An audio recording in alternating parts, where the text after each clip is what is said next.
এক একজন জেলে বঙ্গোপসাগরে মাছ শিকার করছেন ২০ থেকে ৪০ বছর ধরে। কারো সংসারে আসেনি সচ্ছলতা।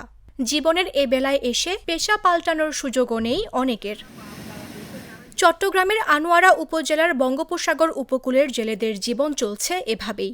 গত কয়েক বছর ধরে সাগরে তেমন মাছ পড়ছে না, বিশেষ করে ইলিশ মাছ। প্রজনন মৌসুমে সাগরে মাছ শিকার বন্ধ রাখার সুফলও মিলছে না, বরং মাছ ধরায় নিষেধাজ্ঞার সময়ে মানবিক সহায়তার সরকারি বরাদ্দের চালও ঠিকমতো পান না বলে অভিযোগ জেলেদের।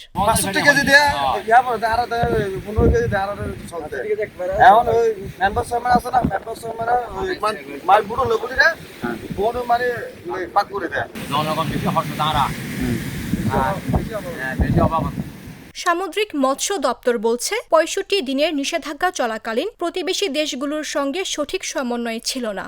স্থানীয় নিষেধাজ্ঞার সুযোগে ভারত মিয়ানমারের জেলেরা সাগরে মাছ ধরে নিয়ে যাওয়ায় বাংলাদেশের সামুদ্রিক মাছ আহরণে নেতিবাচক প্রভাব পড়ে।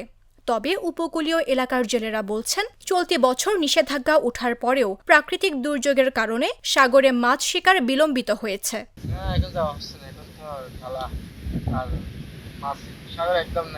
আর বন্দর মাছ সাগর মাছ হইছে, আচ্ছা বন্দর মাছ কমে যাইতেছে। প্রচুর পরিমাণে জেলে আছে, জেলে থাকলেও এখন অনেকে করতে পারছে ৪ বছর ধরে সাগরে মাছ হচ্ছে না। তবে সাগরে অনিয়ন্ত্রিত মাছ শিকারই ইলিশ কমে যাওয়ার মূল কারণ বলে মনে করছেন বিশেষজ্ঞরা।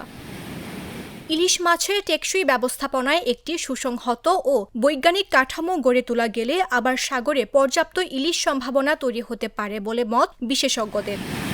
মামদুহা রাইসা, জাগো নিউজ। সিল্কোর সিল্ক অ্যান্ড শাইন, যাতে আছে আর্গান অয়েল ও ওট প্রোটিনের গুডনেস, যা আপনার চুলকে রাখে হেলদি অ্যান্ড শাইনিং।